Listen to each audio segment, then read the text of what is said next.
ما بين يا اما هي حاجة نفسية من البيئة، يا اما هي حاجة في الجينات او في الدي ان ايه. فخلينا نلخصها كلها بكل الاسئلة اللي ممكن تدور في عقل حد او الحجج سواء كانت منطقية او لا من الطرفين. اولا، هل دي حاجة لسه ظاهرة جديدة او ظاهرة ابتدت تنتشر، ولا هي حاجة كانت موجودة زمان؟ ولما كانت موجودة زمان هل كان في تقبل اكتر ليها، ولا كان في رفض، ولا كان عادي انقسام لان احنا بشر فهتلاقي في ناس رافضينها في ناس حابينها وهكذا. بالنسبة للتاريخ المتعارف عليه ان احنا عارفين من بداية الحضارات، من اول عندنا السومرية، عندنا حضارة ايران، حضارة بابل والعراق، عندنا بلاد الرافدين. فكل ده كان موجود فيها، وكان في كمان تقبل بنسبة كبيرة في الحضارات دي زمان، وخصوصا للرهبان ولرجال الدين وما بينهم، وكانت للرجالة بس. بالنسبة للحضارات عموما من تقريبا 42 حضارة قسموهم انها حاجة زي 41% كانت بتمنع او بتكره الفعل ده، و21% كان مقبول فيها او موجود عادي، يعني ما فيش اللي هو اعتراض كبير. وهنا بتكلم مش بس الشعب لكن كمان حتى الحكومات، وكانت حتى موجودة في العصور العباسية استمرت للحكم العثماني. يعني حتى في اوقات كان فيه الاسلام منتشر واماكن فيها الاسلام منتشر، وهتلاقي مثلا في الفترة دي زي ألف ليلة وليلة ان برضو كان فيها مثليين، وكانوا بيتكلموا عليها بشكل أدبي شعري مش شكل مبتذل. لكن طبعا في معظم الأماكن دي، ومثلا أماكن زي الهند وأماكن غيرها، ان لما ابتدى يتنشر الإسلام الموضوع قل شوية، وابتدى ان هو يتكره سواء من الحكام اللي هم هيبقوا مسلمين او الناس الشعب اللي اعتنقوا الإسلام. وكمان مثلا الأماكن الأوروبية زي اللي كانت أسبانيا، لما مثلا دخلت أمريكا اللاتينية والموضوع كان منتشر هناك، ابتدوا ان هم يتطبعوا بطباع الاسبان، او كمان ان هم كانوا تحت بشكل الاكراه، يعني ان هم يوقفوا الفعل ده او يجرموه، وكمان اللي هو الاعدام بقى والحياة اللي كانت بتحصل دي. دول مثلا من الدول اللي هي رغم ان ما كانتش عندها اكيد دين موحد او كانت متدينة قوي زي روسيا، ولكن مع ذلك كانت بتكره الفعل ده، وكانت كمان بتعمل قانون بيجرمه وهكذا. وطبعا دلوقتي هتلاقي دول كتيرة بتجرمه قوي، وكمان في اماكن بيوصل فيها للاعدام، واماكن تانية بيبقى مسموح قوي لدرجة ان ممكن حد يمسك منصب عالي، يعني مثلا امير مثلا هولندا، وكمان ليهم حق التبني وليهم حق الزواج وحاجات كتير. واماكن تانية بتبقى ما بين وما بين، اللي هو مش بيبقى فيه ضرر جامد، بس في منع لحاجات معينة زي تبني او زواج، لكن مش مضطهدين بشكل اللي هو فظيع. ومع ذلك طبعا هما بيبقوا كارهين المجتمعات دي، لان هما شايفين ان دي حاجة من حقهم، وان هما بس مختلفين مش اكتر. نرجع بقى للتاريخ اكتر تاني. عالم الانثروبولوجي جوزيف هو درس 86 ثقافة مختلفة، درسهم عشان يشوف شكل انهيار الحضارة وايه الاسباب اللي ممكن توقع دولة وهكذا. وهو كان حد حيادي، ما عندوش فكرة مثلا ان علشان اختلاف او علشان اعتناق بدين معين او كده هو اللي ممكن يؤدي ان حضارة تنتهي او تنهار. ولكن مع ذلك هو حدد ان كان في دايما ضعف للدول اللي بتكون حكامها مثليين، وذكر الحضارة الرومانية الفترة بتاعة الغزو الجرماني حصل كذا عامل بوظها من جوه اللي هي عوامل داخلية، لكن من العوامل اللي أثرت بشكل كبير كانت ان حكامها مثليين، وان اكيد كتير من شعبها كان بالنسبة لهم الحاجة دي سائدة. والجزئية منها هنا ان كانت اتباع الشهوات اكتر، وان حكامها نفسيا ما كانوش قد المسؤولية ان هم يحموا بلدهم. في عصرنا ده دلوقتي بنشوف مسيرات كتيرة بتطالب بحقوق المثليين من الزواج ومن الإنجاب، وإن هم يعيشوا حياة طبيعية. لكن طبعا زي أي حاجة وأي مسيرات بتبدأ من فكرة، في ناس بيبقوا اكستريم قوي، اللي هو مش بس عايزين حقهم، لا عايزين الكل كمان يأيدهم في الفكرة أو يشوف إن هم بيعملوا حاجة صح. وبيتكلم إن مش كله طبعا، وطبعا ان علشان لو انت دينك معارض للحاجة دي، يا اما هيشككوا في الدين نفسه ان فيه غلطات، او هيحاولوا يطوعوه ان هو يكون تابع لافكارهم، او هيكونوا كارهين للدين. فهم مش بس يا جماعة بيحاولوا يكون ليهم اللي هو الحق الطبيعي في الحياة، لكن كمان بيكون مسيرات ازاي ننهي حقك انت في ان انت تعتنق حاجة معينة. ودي مشكلة بشوفها دايما في الحاجات اللي بتبقى اكستريم، اللي هو انت مقتنع بحاجة وعايزها مثلا تكون موجودة، او عايز فكرتك ما تموتش بالنسبة لك انت، فانت بتحاول ان انت تنشرها وان انت كمان تنهي فكرة تانية. وهتلاقي دول اكتر ناس بيقولوا لك الحرية. طيب هي الحرية بيبقى بالنسبة لك انت لوحدك، ولا الحرية كمان انا حر؟ وايه الليميتيشنز؟ يعني انت عايز حقك لحد ايه؟ لحد ان انا اقولك انت صح، ولا لحد ان انا اقتنع بيك، ولا لحد ان انا اوافق عليك، ولا لحد فين؟ دلوقتي هتلاقي في كتب مدارس وقنوات اطفال طبعا الفكرة دي ابتدت تتنشر، من فكرة الحرية ومن فكرة حرية الاختيار ومن فكرة ان انت لازم تشوف ان الحاجة دي طبيعية، لازم انت تشوف ان الحاجة دي مش حواليك بس، لا تحبها كمان. وهتلاقي اهالي كتير بيعترضوا على الفكرة دي، واهالي كتير بيحبوا اوي الفكرة دي، وبقوا كمان يسووها بحاجة مثلا زي التوعية، ان مثلا حواليك ناس عندهم OCD وسواس قهري، فانا مثلا اعرف ان انا مش هعمل الكل بنفس الطريقة، او لو حد مثلا عرف ان هو يشرب بعدي فانا مش هزعل منه، هو يمكن يكون تعبان، اللي هو مش حاجة مجتمعية بالنسبة له او حاجة من الكاركتر، لا هو حاجة بالنسبة له اعلى شوية من كده. فبقوا ان هما بيسووها ان زي ما ده حواليك ده كمان حواليك، ومش بس ان انت تشوفه لكن انت كمان تتقبله غصب عنك، تحبه غصب عنك، وكمان يصعب عليك، وكمان يبقى هو اهم من فكرة تانية او من مقتنع تاني، لان هو بشكل كبير الضحية، حتى لو هي ضحية فكرة. هل ده صح؟ هل ده غلط؟ وسؤال تاني هسأله لكم برضو فكروا فيه، ان يعملوا دلوقتي مسلسلات او افلام عن مجرم سواء ايا كانت الجريمة بتاعته، ويوروا لك الجزء التاني من حياته، الجزء اللي هو عانى فيه او اتعنف او مر بحاجة صعبة قوي في حياته، وبعد كده ده اللي حوله ازاي يبقى عنده behavior معين، او ان هو يعمل حاجة معينة، حاجة خطيرة قوي ويفضل مستمر فيها. هل تأثرت ابدا وانت بتتفرج على حاجة زي كده؟ وهل انت ضد حاجة زي كده علشان كده هيخلي ده يبقى شكله هو الضحية؟ وهل هو فعلا ضحية؟ هو ضحية، بس في حاجة لازم نفكر فيها، اكيد 100% مش كل حاجة بتأثر فينا زي بعض. ممكن انا امر بنفس الظروف اللي انت مريت بيها، بس انا اتأثر عليا قوي اكتر منك، وانت تمر بنفس ظروف تانية انا مريت بيها بس انت تتأثر بيها وانا ولا حتى كأنها حصلت، صح؟ او انت مثلا تخليك متعاطف اكتر للناس اللي عندهم او مروا بنفس الحاجة بتاعتك، وانا تخليني عنيفة اكتر وشايفة ان عادي الكل يمر بيها، او كارهة للناس فانا بعمل الحاجة اللي انا بعملها دي ايا كانت. وده طبيعي ما بيننا وفروقات طبيعية، ودي حاجة هتكلم عليها تاني مع المثلية في جزء معين من حكاية الاستعداد الجيني، وهوصفه هو ايه. لكن في حاجة مهمة، انت انسان وعندك عقل، وكلنا مرينا وهنمر بحاجات صعبة، وكلنا تاني باختلافاتنا في حاجة هتأثر علينا بحيث ان انت هتحس حرفيا ان انت بتتدمر، وحاجة تانية هتمر ولكنها مرت، وحاجة تانية هتأثر نص نص، حاجة هتأثر وانت مش هتعرف انها أثرت، وهكذا. لكن مش معنى ان انا مريت بحاجة ان انا اذي غيري، حتى لو انا معرفتش اهيل من الحاجة اللي حصلت لي، مش معنى كده ان انا ليا الاحقية ان انا اذيك انت. هو انا ضحية، بس انت كمان كده ضحية.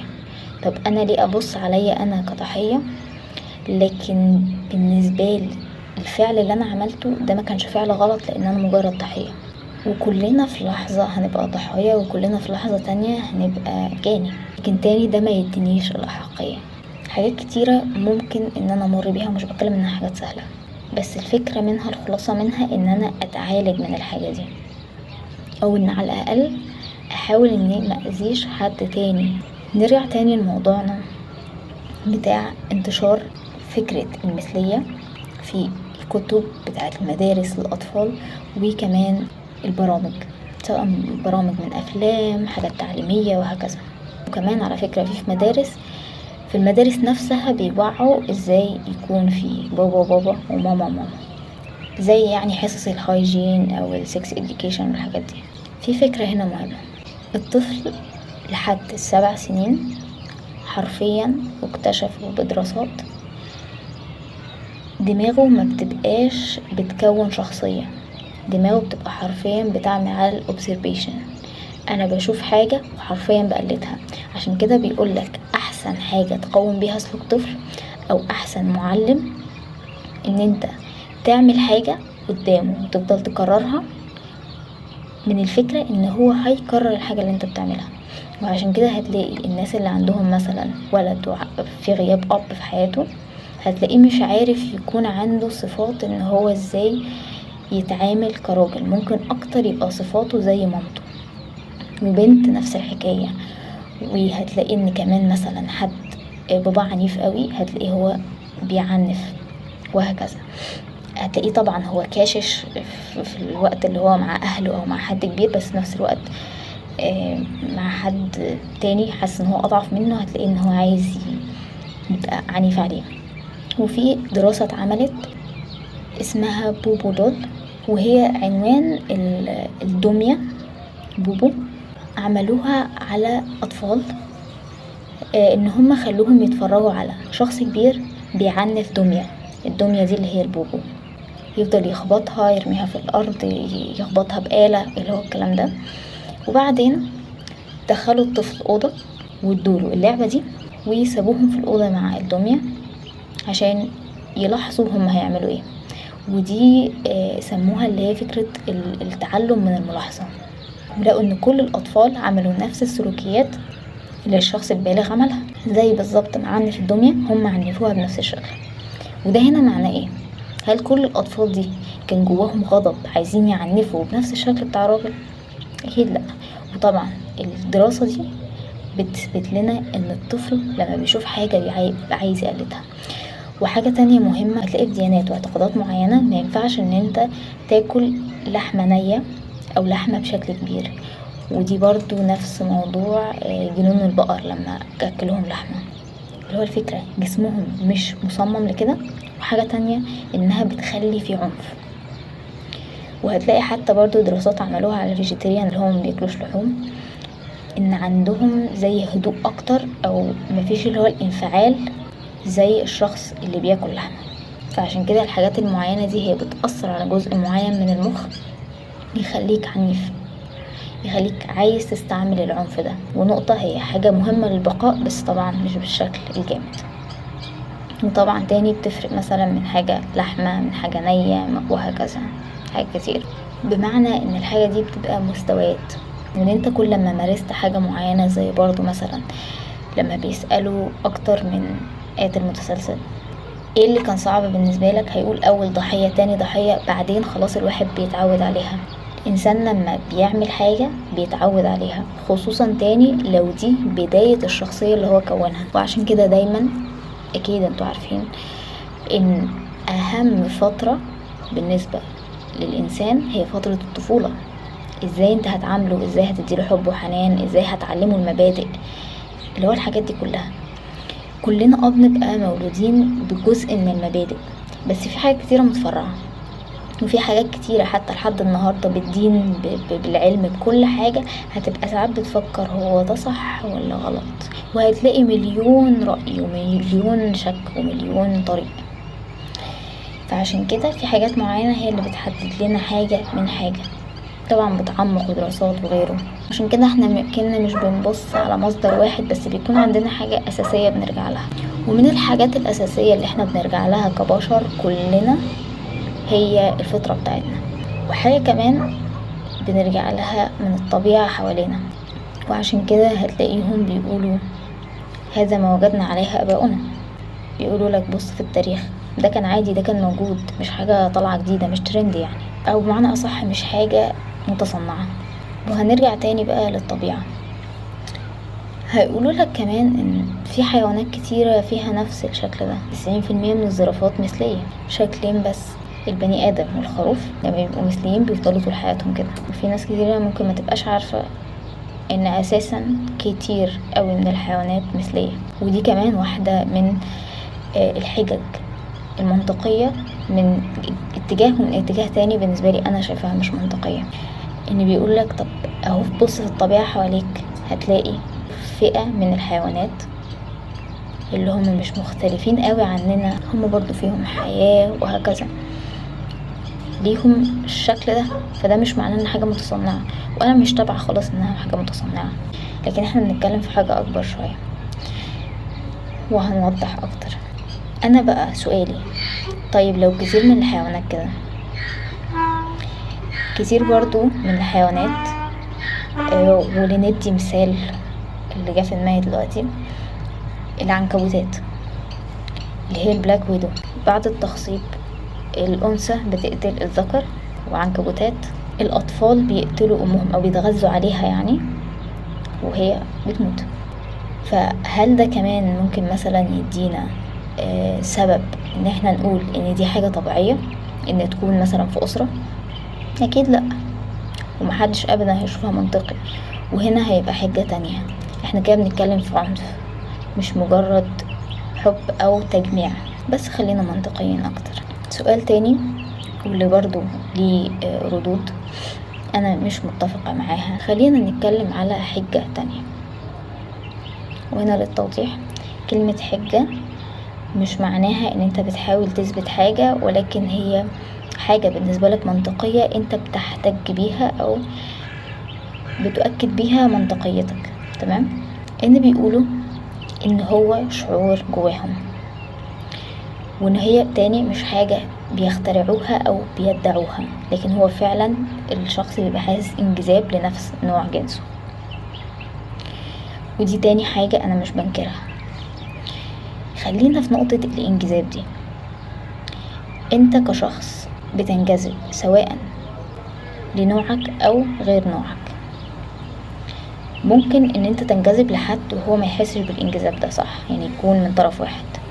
خلينا في النقطة دي، احنا بنتكلم عليك انت دلوقتي، انت انجذابك بيكون لنوع ايه؟ فخلينا نتكلم عليك انت. تمام؟ لو انت بتنجذب للطفل، هل ده معناه انها حاجة صح؟ وانا هنا بتكلم ان انت فعلا عندك احساس بالانجذاب، سواء عملت فعل او لا، بس انت جواك كده.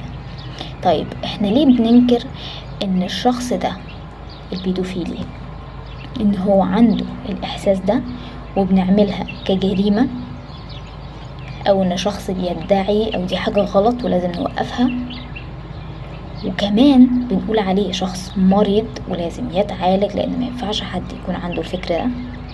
ولكن لما بيكون انت عندك انجذاب لنفس نوعك، ده مش بنقول عليها مرض ولا بنقول عليها لازم تتعالج.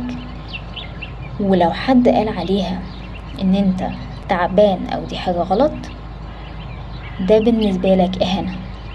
في ناس كمان بتنجذب لحيوانات بشكل شهواني، وبرضه نحطهم في نفس الفئة دي. ليه ممكن نقول على حد ده مريض ونقول على حد تاني مش مريض رغم ان هو نفس شكل الانجذاب؟ وانا بتكلم من طرف ايه، مش بتكلم الطفل ده بالنسبة له ايه او ايه هيضره، لان انا ما اتكلمتش عن حاجة حصلت، انا بتكلم عن شعور ليك انت من ناحيتك انت. فاحنا مش هنتكلم في الطفل او شعوره او ايه الحاجة اللي ممكن تضره، انا بتكلم ان هو حاجة حاسس بيها شخص. وخلينا نرجع لحاجة تانية. دراسات تانية اكدت ان كلنا عندنا انجذاب من النوع الرومانسي او النوع الجنسي، من ناحية يعني غالبا كل الاشخاص. من فكرة ايه؟ ان الشخص عنده انجذاب لاهله، مامته، باباه، اخته، اخوه، مهما كان هو نوع ايه، اصدقائه وهكذا. عشان كده دراسات تانية اتعملت ان ما ينفعش ان يكون ولد وبنت صحاب، دراسات كتيرة اتعملت كده، علشان هيجي عند نقطة معينة يحصل انجذاب عاطفي حتى لو الشخص ما بينش او هكذا. نرجع هنا نسأل ليه، ونرجع هنا نقول طب ازاي وانا مش حاسس شكل الانجذاب ده. مبدئيا هتلاقي فئات كتير متعايشين بحياتهم عادي، ومثلا اخ متجوز اخته او طفل متجوز امه، وهكذا بقى باختلاف النسب يعني بالنسبة للشخص، او مثلا اخين ولدين مع بعض وهكذا. ودي طبعا اللي بتثبت شكل الدراسة دي. هنرجع هنا نقول شكل الفروق دي ايه. طب خلينا نسأل يعني ايه شكل الانجذاب ده. من المعروف ان الانجذاب فيه حاجات كتيرة مختلفة عن بعض. ممكن يكون انجذاب جسدي وده لوحده مش كافي، ممكن يكون انجذاب لشكل افكار او طريقة كلام ودي برضو لوحدها مش كافية، ممكن يكون انجذاب ان شخص بيديلك حاجة انت محتاجها، ممكن كمان يكون بشكل ان شخص محسسك بشعور معين ان انت مثلا ناجح او متميز او كده، فانت بتحتاج وجود الشخص ده في حياتك. فعادة لما بيكون حاجات كتيرة من دول مع بعض، زائد طبعا ان ممكن مثلا حد متفق معاك في معتقداتك وهكذا، بتحس ان ده شخص مناسب قوي او شخص مميز قوي او شخص عايز تخليه حاجة اكبر.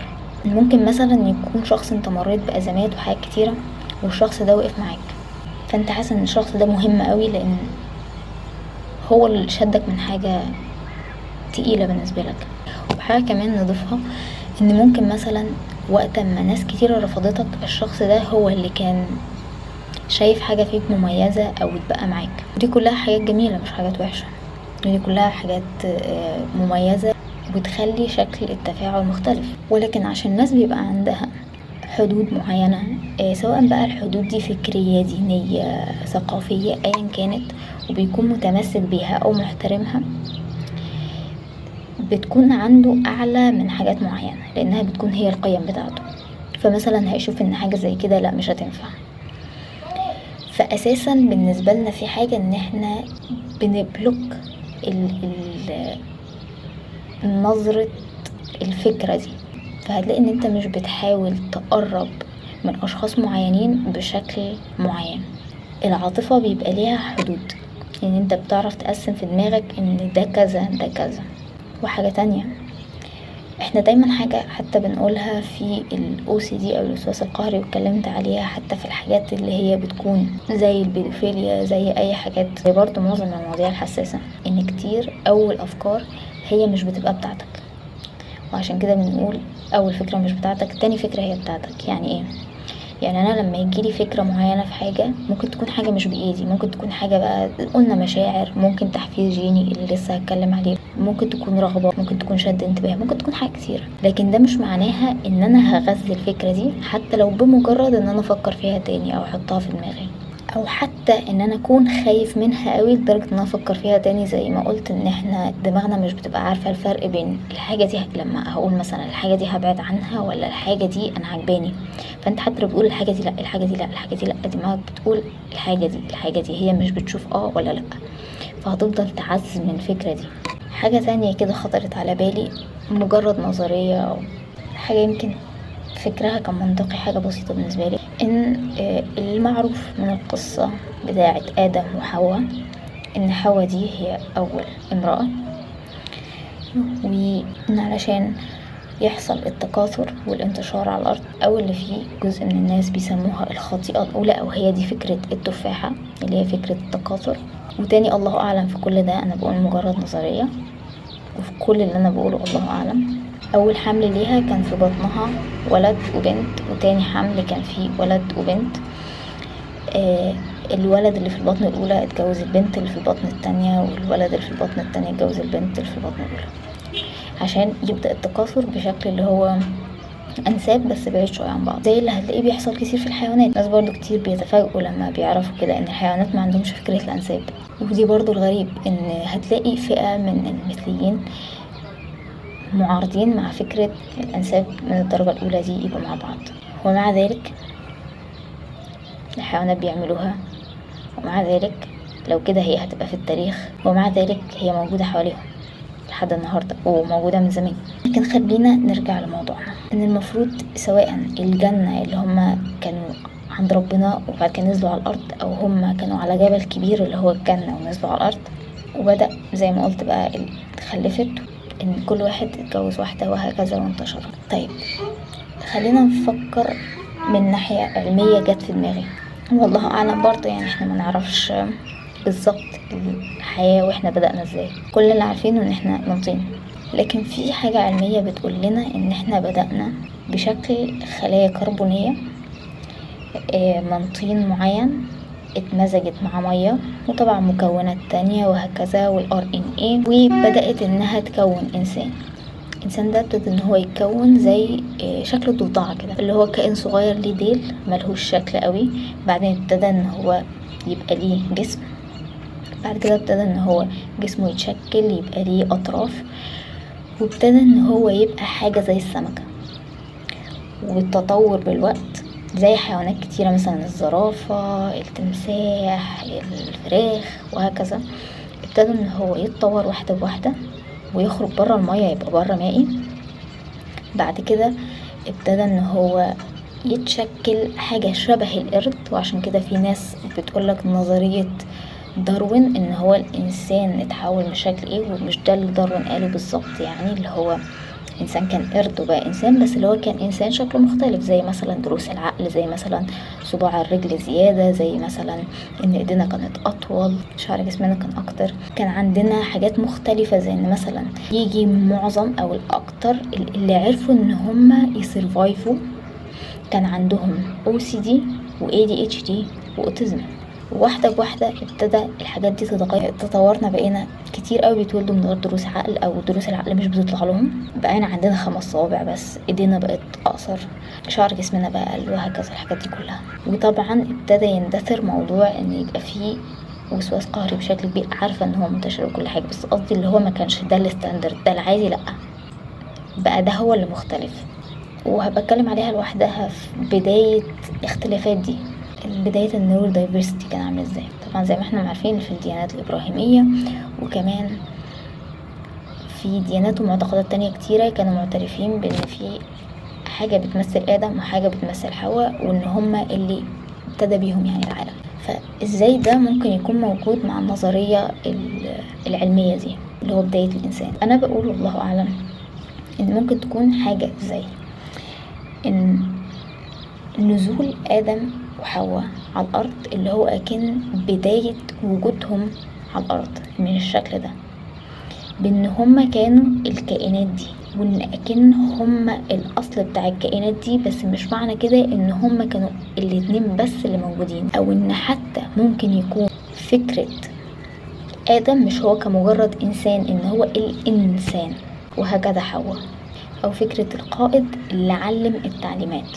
فهو ممكن يكون البداية كانت شكلها كده على الأرض، وكان أكن زي قبيلة، يعني مثلا بدأ من 10 أشخاص، من 50 شخص، وابتدوا ان يحصل ما بينهم، لان هم مختلفين حرفيا، كل واحد منفوخ فيه الروح بشكل مختلف، كأن آدم من طين اللي هو الإنسان من طين، واللي احنا زي ما قلت الدراسات بتقول ان هي كانت من طين، من الشكل الكربوني، من المية اللي هو الخليط ده، فاللي هو بدأت كقبيلة او كذا حد، وابتدوا ان هم يتجوزوا من بعض، مش شكل أنساب. وتاني الله أعلم دي مجرد فكرة يعني جات في دماغي حاساها منطقية مش أكتر. وثاني كان في معتقدات بتقول ان ما كانتش بس حواء هي الست الوحيدة اللي موجودة، ولكن كان في ليليث، وتاني الله أعلم، وفي حاجات معينة احنا لكن ما كانتش مهمة ان احنا نعرفها او كده، بس في احتمال انها تكون موجودة، بس ما كانش لازم تتقلنا يعني بالشكل ده وايا كان. بالنسبة للديانات، كتير من الديانات زي ما قلت اللي هو لسه بيتبعوا مثلا حاجات هندوسية قديمة، حاجات صينية قديمة، فئة كتيرة منهم بيتقبلوا المثلية، وكمان بيقدسوا فاعليها. وطبعا معتقدات تانية ما بتتقبلهاش او بتشوفها انها حاجة خطيئة او وهكذا. طيب بالنسبة للديانات الإبراهيمية، عندنا قصة قوم لوط، بس خليها للآخر شوية. بالنسبة لليهودية او اللي هو العهد القديم، مذكورة مرتين، ان هو رجس، ان هو فعل خطأ وما ينفعش ان الشخص يقوم به. بالنسبة لليهود الأرثوذكس بيرفضوه رفض تام وما بيتقبلوهوش ولا بيتقبلوا فعله. بالنسبة للمحافظ والإصلاح ابتدوا ان هم يتقبلوهم، وبالعكس ان هم كمان شايفينهم ان دي حاجة جزء من الطبيعة، وان هم المفروض ياخدوا حقوقهم، وان هم زيهم زي اي حد، وان ده مش ضد الدين. بالنسبة للمسيحية نصوص ضد المثلية، ولكن هنا خليني اقول حاجة، في زي الكاثوليك بيشوفوا ان الفعل غير الميول، يعني ان انت يكون عندك ميول دي مش حاجة بايديك، لكن الفعل ليه دي حاجة غلط. مع ذلك بيحبوهم ويدعموهم، لكن مش بيحبوا الفعل او شايفين ان الفعل غلط. بالنسبة للبروتستانت في طائفتين، ليبراليين مؤيدين وشايفين انها حاجة مش ضد الدين وبيتقبلوهم عادي، اللي بيتبعوا الانجيل رافضين ليهم. بالنسبة للمسيحية في معتقد ابتدى ينتشر بيقولك ترجمة مفيش راجل يكون مع راجل، لا، هي ترجمتها نرجع للغة الأصلية اللي مكتوب بها الإنجيل الأرامية، هنلاقي ان بيتقال فيها مفيش راجل يبقى مع طفل، فهي بتحرم البيدوفيليا مش بتحرم المثلية، ولكن طبعا هي نظرية جديدة محرفة يعني. بالنسبة للإسلام فيها قصة لوط، اللي عايزة اتكلم على حبة حاجات فيها. بيتقال برضو عليها انها طبعا تفكير معاصر، حاجات كتير قوي.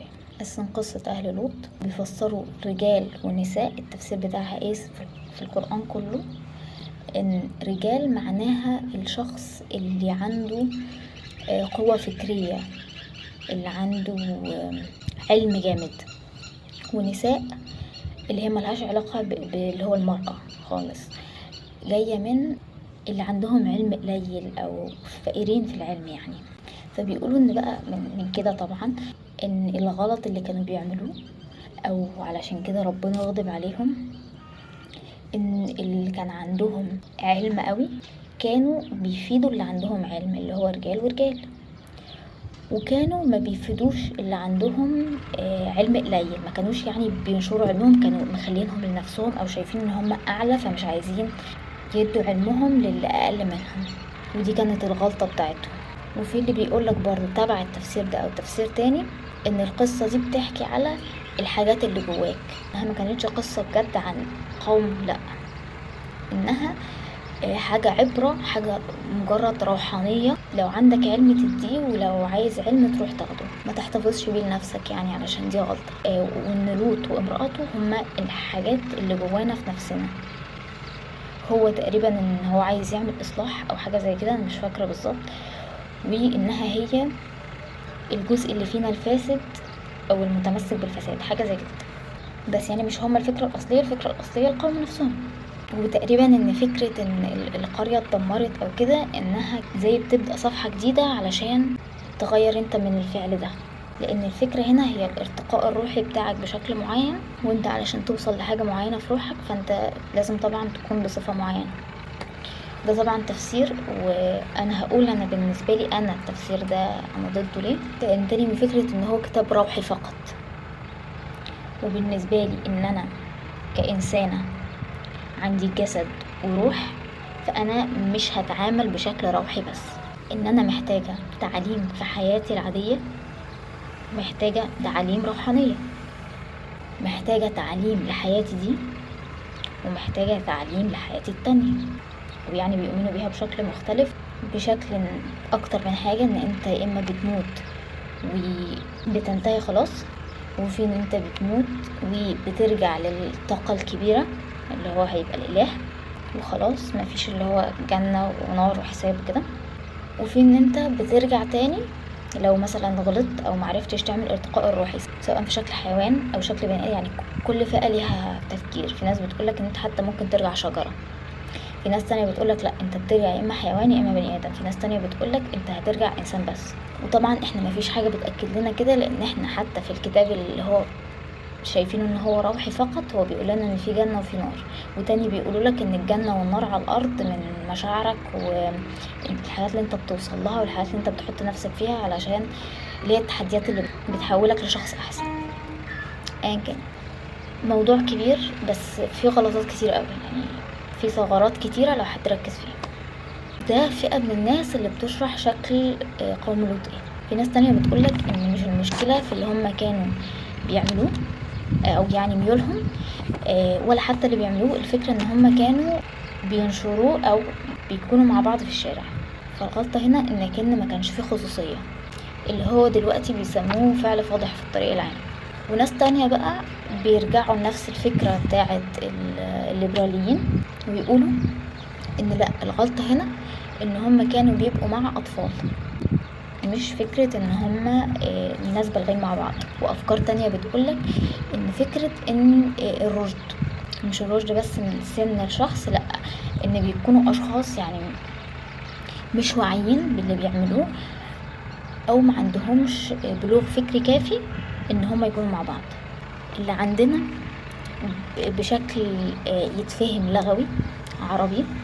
طبعا العربي هو فيه حاجات كتيرة اتغيرت، وحتى في الدول اللي لسه بتتكلم لغة عربية في بعض الكلمات اللي هتلاقيها في القرآن ودلوقتي اندثرت، وعشان كده بيرجعوا للكتب والقواميس القديمة. غير كده عندنا ايه تاني نرجع له؟ التاريخ. غير كده لو خدنا الإسلام كآخر دين إبراهيمي، بنبدأ ان احنا نشوف باقي الأديان الإبراهيمية، وبتبدأ كمان ان احنا نشوف حاجة تانية، شكل التاريخ نفسه، مش بس مجرد دين. وطبعا الحاجات دي كلها هنلاقي فيها غلطات وحاجات متحرفة وهكذا، بس احنا بنحاول نشوف اللي بيوائم اخر حاجة معانا اللي هي محفوظة. مش هنتك قوي على الموضوع ده لان كل حد هيبقى ليه المعتقد الحاجة اللي في دماغه. بس خلينا نتكلم بشكل تاريخي يعني كده. ايه القصة؟ او مثلا لو جه في دماغك ليه ممكن ربنا ان هو يعاقب قرية بسبب فعل او بسبب ميول او بسبب شعور؟ مبدئيا في كذا حاجة او كذا غلطة. زي ما احنا عارفين وزي ما قلت من الاول ان المثلية منتشرة من اول اقدم الحضارات، يعني الحاجة دي كانت موجودة، وان لوط كانت مهمته ان هو ينهي فعل معين في التاريخ. ليه؟ هيجي من الاسباب وهنتكلم بعدين اكتر شوية على الجزئية بتاعت ليه. بعيدا عن ان كان في مثلية، كان في زي اي حاجة كبر وجحود ان في حاجة اعلى مننا. وزي ما احنا عارفين ان في ناس كتيرة هيقولك بس انا ما عنديش رب، او يعني انا مش بعبد حاجة تانية. بس الغلطة هنا ان احنا في جزئية مش بنفكر فيها. من يجعل الهه هواه، معناها ايه؟ الهوى ده هو الحاجات اللي في نفسك او اللي في رغبتك، بس مش اي حاجة وبأي شكل. الرغبات اللي بتبقى ضد الرغبة الإلهية اللي هي بنسميها المعصية، فده انت بتحطه فوق الإله، او بالنسبة لك ده الإله. يعني انت ممكن تكون ما انا بعبد ربنا بس انا هعمل الحاجة دي، فانت كده بتخلي الرغبة بتاعتك، الهوى بتاعك هو الإله بتاعك. الإله اللي هو الحاجة اللي انت بتتبعها وبالنسبة لك هي الصح والغلط. ودي فيها نوع من الكبر، واحنا عارفين ان الكبر هو اول خطيئة، وان الكبر هو اكبر خطيئة، وان هو قد ايه بيدمر ناس وبيدمر مجتمعات. ودايما هتلاقي في كتير قوي من الصور، انا طبعا بتكلم في حاجة يعني انا بصيت فيها اكتر من حاجات تانية. كل القرى او القبائل يعني اللي كان بيبقى عليها الغضب الالهي، او ان كان بيتقال ان دول كافرين، او ان كان بيتقال ان دول ملهمش توبة، او مهما كلمتهم مش هيسمعوك، او اللي هو الفئات دي كلها هتلاقيها كان عندهم حتة الكبر. في كتير مثلا بيسأل طيب هو عشان انا مش بعمل اللي الاله بيقولهولي هيعاقبني، او يعني هيكرهني للدرجة دي؟ هو انا كده يبقى اسمي كافر علشان مش عارف اوصل لربنا؟ ربنا وصف نفسه بالحكمة والرحمة. فمن ابسط الحاجة خلينا نفكر فيها بالعقل كده بشكل منطقي، ان ربنا كان يعاقب حد علشان حد كان مش عارف الحقيقة، او شخص علشان عمل حاجة غلط المفروض ما كانش يعملها، او حد مثلا علشان طلب دليل؟ اكيد لا، أكيد يعني مخ صغير قوي. لكن ان انت بتقاوح دي حاجة. زي ان مثلا كنت بتكلم مع حد على البقرة الصفراء، كان بيقول لي يعني ربنا عذبهم علشان مش عايزين يقتلوا بقرة؟ ده احنا كده بقى مش بنتكلم بس في ان عشان ما سمعوش كلامه، ده كمان عايزهم يعملوا فعل متوحش. لكن ده طبعا حد ما كانش قاري يعني، وبجد حد ما كانش يعرف القرآن. لكن لغى حتة ان ايه، ان هم كانوا طالبين حاجة يصحوا بيها او دليل الشخص الميت علشان يعرفهم مين اللي قتل. دي حاجة من الاعجاز، معجزة، ان هم اساسا كانوا مؤمنين ان في ربنا وان ده رسول. فان انت تستهزئ بالامر وان انت تفضل تماطل وان انت اساسا تكون مش عايز تعمل الحاجة وان انت بتصعبها على نفسك في مليون حاجة. واللي بيدرس تدبر هيبقى عارف الحاجات دي، ان احنا مش بناخد الحاجة من سطحها، لان احنا لو خدنا كل حاجة من سطحها كده هو هتقول ده مفيش عدل مفيش رحمة، يعني حاجة مش منطقية. بس خلينا نكمل. وهتلاقي في كل قصة فيها الشكل ده، ورغم عن كده هتلاقي قصص تانية سواء أنبياء أو ناس صالحين سألوا ربنا على دليل أو كان عندهم حتة الشك دي، ومع ذلك ما كانش الإجابة بتاعتهم عقاب، كانت الإجابة بتاعتهم إنه وراهم حاجة إعجاز علشان يطمئن قلبهم، صح؟ وإن ما فيش زي برضو كتير ما بيقولوا إن في قرى اتدمرت وكان فيها ناس كويسين، وده طبعا برضو هيبقى غير عدل. وعشان كده دايما كان مع جزئية الدمار بيتقال إن في الصالحين اللي نجوا. فمع كل الصفات دي، الإنكار وإن زي ما قلنا كان علني، وإن كان مش مع شخص واحد، كان مع أكتر من حد، وإن كان بيهملوا نسائهم، وإن حتى كانوا بيفرضوا نفسهم زي ما عملوا لما الملائكة جم. وبالنسبة لامرأتهم إن كتير بيقولوا طب يعني علشان أنا مش رافض الحاجة أو مش كارهها ده معناها حاجة غلط.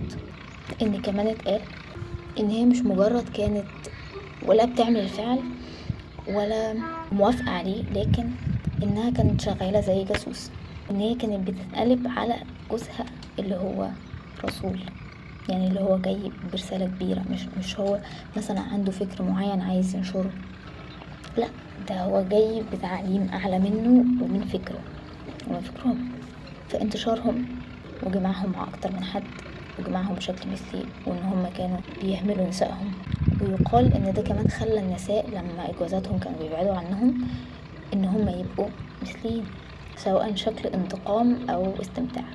وهتلاقي إن معظم الحاجات في التاريخ الميول والفعل كان كله تقريبا بيتكلم على رجال بس، يعني لو في نساء كانت نسبة قليلة قوي، بتكلم من ناحية التاريخ. وكتير من المثليين الرجال كانوا بيبقوا مع أكتر من حد. فيعني بعد كل ده بالملخص إن كمان انتشر أمراض كتيرة، ودي الحتة اللي هيكلم عليها بعدها. وعشان كده كمان يقال إن شكل انتهاء القرية بتاعتهم القوم إن مش بس ما يكونش ليهم نسل اللي هو من فكرة ناجيين، يعني كان في تفسيرات بتقول إن زي نزل عليهم حجارة مشتعلة نهتهم، وبعدين الأرض اتخسفت بيهم بقوا تحت الأرض، وبعدين طلع عليهم بحر اللي هو دلوقتي البحر الميت. وبدراسات علمية جديدة بيقولوا إن فعلا القوم ده كان مكان البحر الميت جزء قريب يعني. وده علشان إن الأمراض كانت منتشرة جامد قوي في القرية، من أمراض فكرية إن هم خلوها حاجة مباحة قوي وعلنية، إن اللي هي فكرة ما بيستحوش اللي هو بقول حتى كان في الشوارع إن هم كانوا بيدعوا بعض ليها، وكمان الأمراض الجسدية. طيب نتكلم في الأمراض وإيه شكل انتشارها واشمعنى منتشرة بين المثليين أكترهم ال HIV، وهو اللي بيكون لمراحل مختلفة من الأكيوت انفكشن، ده اللي بيظهر من أسبوعين ل4 بعد ما الشخص يصاب بيه، وده بيفضل نشط. والفحوصات العادية مش بتبين، لازم ان هو الفحوصات تكون عن طريق ال RNA. المرحلة التانية بتظهر من عدة سنين ل10 سنين، ما بيكونش باين فيها اي اعراض. المرحلة التالتة وهي الإيدز، وده اللي كان انتشر في اسكندرية تقريبا 2021 بنسبة 1,000,000 حد جاله الإيدز بسبب ان انتشر البيوت اللي بيشتغلوا فيها واللي كانت مخصصة للمثليين. واللي اتكلم عنها ناس من اللي أصابوا بالإيدز إن هم كانوا بيطالبوا بعلاج، وكانوا بيطالبوا إن الموضوع ده يقف لأنه زاد عن حده. ودي بتبقى طبعا أصعب مرحلة. الخلايا البيضاء في الجسم بتقل أقل من 200، وهي أصلا المفروض بتبقى من 500 ل 1600، فما بيكونش في أي مقاومة، وبيكون سهل إن يحصل له عدوات التهاب، وسهل إنه يصاب بسرطان، يعني الجسم ما بيكونش بيقاوم. من الحاجات اللي كمان بتتنقل التهاب الكبد HPV، وعدوى الكبد C هو HCV، والزهري اللي هو البكتيريا واللي هي برضو ليها مراحل STI بتكون قرح، واللي بعدها بيكون طفح جلدي، وفي الكمنة اللي ما فيهاش أي أعراض، والرابعة النهائية بتظهر بعد سنوات. وكمان دي حاجات تشريحية بيشوفوها في الجماجم بتاعة الأشخاص اللي أصابوا بيها وبعد كده توفوا بعد سنين. بتأثر على المخ والقلب والدماغ والعين والكبد والعظم والأعصاب. في كمان الكلاميديا، السيلان، التهابات، تمزق ومشاكل هضم، والورم الحليمي HPV. الحاجات دي كلها بتكون موجودة في أي علاقات جنسية. طب ايه اللي بيخليها أعلى في العلاقات المثلية؟ نسبة انتقال كل اللي اتكلمت عليهم دول بيبقوا أعلى بالشكل الفموي والشرجي، وده لأن الاحتكاك الجسدي للأماكن دي بتبقى رقيق أوي وسهل إن يحصل فيها تمزق، وكمان إنها طبعا متصلة بالأمعاء فسهل إن يحصل فيها عدوى بكتيرية، وكمان ده هيأثر على الهضم وهكذا. واحنا عارفين زي ما اتكلمت كتير إن قد ايه بكتيريا المعدة مهمة، البكتيريا اللي بتبقى أصلا موجودة في المعدة، وإن الأمراض دي كلها العدوى بتاعتها بتيجي من السوائل والاحتكاك. وعشان كده هتلاقي إن عندنا في الإسلام وفي ثقافات تانية برضو العلاقة بشكل شرعي حتى لو بين رجل وامرأة مستحرم. كتير هيكونوا حجتهم إن استعمال الواقي والأدوية والفحوصات الدورية ده هيمنعهم إن هما يتصابوا، ده فعلا بيقلل من نسبة الإصابة لكن مش بينهيها. زي ما اتكلمت إن في أساسا أنواع عدوى مش بيبقى باين على الشخص، وكمان صعب يظهر في كل أنواع الفحوصات، وتاني مش كل الأشخاص هيبقى عندهم الرفاهية إنهم يعملوا فحوصات، وتاني هتلاقي إن خصوصا في دين ودين مستمر مش هيتكلم على فئة معينة وما يذكرش فئة تانية من فكرة القواعد، ولا هيتكلم على زمن ويسيب زمن تاني، لأن حتى الأدوية اللي هي أساسا بتغير من الكيمياء وبتغير من البكتيريا زي ما اتكلمت تاني، وإن كتير أساسا رافضين لفكرة الأدوية، وحتى إن كتير رافضين لفكرة الواقي أو ما كانش عندهم الثقافة دي، وإنه مش آمن 100%، وإن من مرة واحدة ممكن أساسا يحصل العدوى. فدي واحدة من الحاجات اللي بتبين شكل طبيعتها من فكرة علاقة معينة. خلينا نتكلم على الأسباب. طيب من الأسباب اللي بيقولوا عليها أو من الحجج إن الجينات والDNA هي الحاجة اللي بتأثر أو ليها التأثير الأصلي الشخص ده يطلع ميوله ايه. فخلينا نشوف التجارب اللي اتعملت وكمان الأجزاء اللي بيتكلموا إن فيها الاختلاف ده. أول حاجة بيتكلموا على الهرمونات اللي بتأثر، التستوستيرون، خصوصا إن لو المولود ما كانش الأول، لأن برضو بيأثر في فترة الحمل، إن كل ما نسبته كانت أقل كل ما الشخص ميوله بيبقى مثلي. التجربة بتاعتهم كانت على فئران. هنا من الدراسات اللي اتعملت هي السن بتثبت أكتر إنه عامل بيئي. الدراسة اللي اتعملت جابوا فئران ذكور وإناث لمدة تقريبا 30 يوم، وكانوا بيراقبوا مستوى الهرمون في الدم بعد التفاعل الجنسي ما بينهم، ولقوا ان في اول مرة الهرمون بيعلى وبعدين ابتدى ان هو يقل تدريجيا لحد ما وصل لمستوى الفئران اللي هو الذكور اللي ما اتعاملتش مع الاناث. دي كانت اقوى تجربة تثبت ان ده ملهوش علاقة اساسا بالتستوستيرون. وكمان حتى اللي هم بيقولوا ان ده من الهرمونات الاساسية اللي بتأثر، بيقولوا ان نسبته ضئيلة وان هو عوامل كتيرة متجمعة مع بعض، فحتى هم مش معترفين بيه كعامل اساسي او مؤثر. وحتى الدراسات اللي عملوها على الناس المثليين والناس العاديين لقوا ان في منهم عندهم الهرمون ده اقل ومع ذلك هم مش مثليين، وتانيين عندهم الهرمون ده عالي ومع ذلك هم مثليين. فهي ما كانتش حاجة محددة بشكل اللي هو ده معنى كده او ده معنى كده. دراسات تانية اتعملت على نشاط الغدة الكظرية اللي هو CAH عند البنات، وقالوا ان هو ده ممكن يكون سبب او عامل مش للميول ولكن للسلوك، وهتكلم على السلوك دلوقتي. من 3% ل10% من البنات اللي عندهم مثليين، وده المرتبط بالاندروجين. الاندروجين ده اللي هو في الدماغ وليه علاقة بالمستقبلات اللي في الانسجام، وده اللي تابع برضو الاستروجين اللي هو يعتبر الانثوي لما بيكون قليل، وهو برضو اللي بيأثر على توازن الهرمونات في الدماغ. برضو مرتبط بالاندروجين جابوفرين اناث.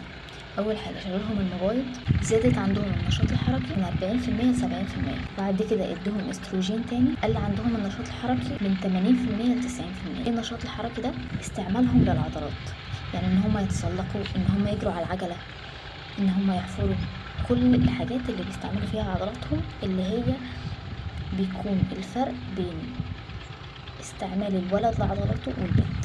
فهم خلوهم اكتر شبه الولاد في الحته دي.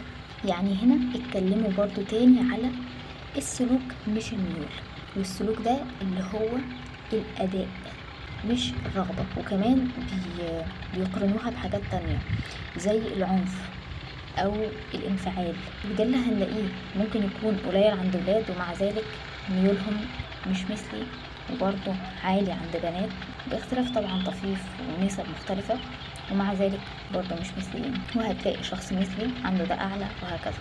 وكمان حاجة تانية من حتة الانجذاب اللي هما بيقولوا عليها، يعني لو شخص عنده تستوستيرون اقل، والفكرة ان هو هيبقى منجذب لشخص عنده استروجين اكتر، ان شخصين هيبقى عندهم التستوستيرون اقل، فازاي هينجذب للحاجة اللي هو المفروض يكون نفسها مش عكسها؟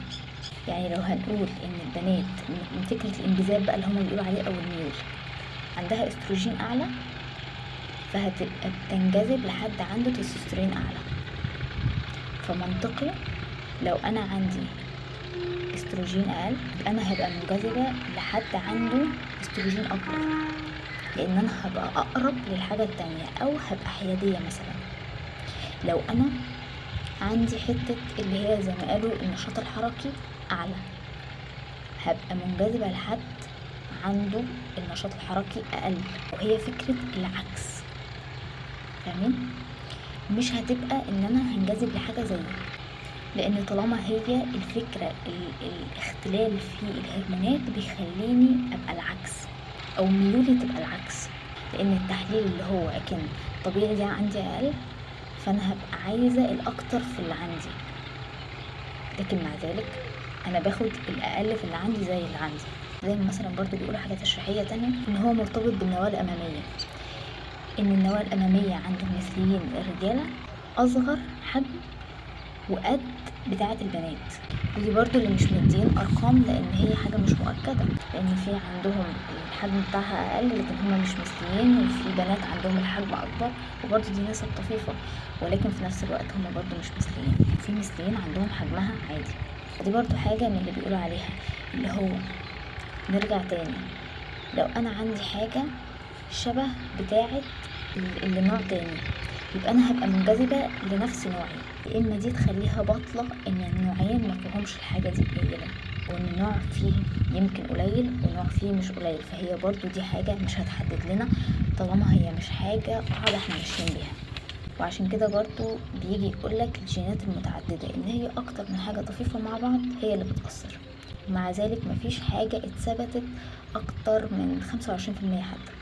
فحتى اللي هي من 3% ل 25% وحاجات تانية ما بيقولوش اساسا عليها نسب بطلة، لان نسبتها ما بتأكدش حاجة، ولان في حاجات تانية اللي هي بتبقى دراسات عكسها هي برضو ليها، حتى لو نفس النسبة دي فهي دي عكس دي بيمشوا بعض. هرمونات مضاد المولارية ال AMH اللي هي تراجع الأنسجة التناسلية، تأثيرها بيكون على الأعضاء التناسلية عند الذكر، وهي بيكون في الفترة اللي الجنين فيها بيتكون، واللي هي بتخليه يفرق من ذكر عن أنثى. وبيقولوا ده تاني بيأثر في ايه؟ السلوك وتطور الدماغ. السلوك ده اللي حتى مفيش حاجة معينة معروفة هو ايه السلوك، لكن السلوك مثلا اللي هو ان الشخص يكون بيحب العنف اكتر، ان الشخص يكون زي ما كنا بنتكلم مثلا عن النشاط الحركي، بيبقى بيعمل حاجة معينة لكن ملهاش علاقة 100% بفكرة الميول، ملهاش اصلا علاقة بالميول هنا، يعني هم حتى معترفين بكده هنا. واخر حاجة الكورتيزول ومستوى التوتر. وهنا هنقسمها لحاجتين. اول حاجة هما بيقولوا انها بتكون وقت الحمل، وتاني هنرجع انها بعد كده بقى هتأثر في مثلا هرمونات او تكوين دماغ او كده.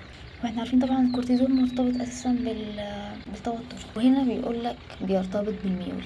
بعد كده في نفس الموضوع يقولك مفيش حاجة هي اللي بتحدد الميول، بس احنا بنستنبط انها ممكن تكون بتأثر على الميول. نيجي بقى عند الحاجة التانية واللي انا معاها قوي، واللي بيسموها هنا التحفيز الجيني. ايه فكرة التحفيز الجيني؟ ان الشخص ممكن يكون عنده الكورتيزول ده عالي، سواء ورثه او سواء جايله من جيل او جايله من الام ساعة الرحم، يعني كده كده، او هو بقى في تكوينه، يعني عادي جدا. فكرة التوتر، ان الشخص بيكون عنده مستوى التوتر اعلى، وممكن يكون مع حاجات تانية زي مثلا anxiety، زي اكتئاب وهكذا. فمعنى كده ايه؟ الفرق بين شخص مولود وهو عنده الكورتيزول اعلى او التوتر اعلى، وشخص تاني ما عندوش ده اعلى، لو الاتنين اتحطوا في نفس البيئة. وكمان هنا هنرجع كمان لحاجة زي التوحد، حاجة زي ADHD، دول اللي بيأثر عليهم التوتر بشكل اكبر يعني. وبرضه مش كلهم ولا كلهم، بس يعني انا بتكلم على فكرة التأثير، او اللي هو اللي بيسموه التحفيز الجيني، واللي انا معاه قوي. لو الاتنين مثلا اتحطوا في شغل فيه ضغط جامد، ممكن حد اللي هو ما عندوش توتر عالي يعرف يمانج الموضوع وما يتأثرش جامد. الشخص التاني ممكن ينهار، وده يأثر عليه ان هو مثلا يبدأ ان هو يتجنب الشغل لحاجة معينة علشان ما يحصلوش الحاجة دي تاني، شكل الانفعال او التوتر اللي حصل. فمعنى كده ايه؟ ان اتنين في نفس البيئة بس عندهم اختلاف في حتة التوتر او اللي هي التحفيز الجيني، هيبقى عندهم اختلاف تصرف او الحاجات اللي هنلجأ لها مختلفة. طيب هل ان احنا ممكن نعالج حاجة زي التوتر؟ ممكن نحسنها، وممكن ان احنا نتجنب حاجات وهكذا. مفيش حاجة هتعالج 100%، بس ان احنا ممكن نعرف ايه الانسب لنا بالطريقة الصح، علشان ما نأذيش نفسنا وعشان ما نأذيش غيرنا طبعا بقى في الشكل العام. لكن مش معنى كده ان انت عندك توتر اعلى ان انت يبقى عندك ميول مختلفة، لكن هيبقى عندك حافز ان بيئة معينة تأثر فيك، ولو تأثير طفيف مش هيأثر على حد تاني يخليك انت ميولك تختلف.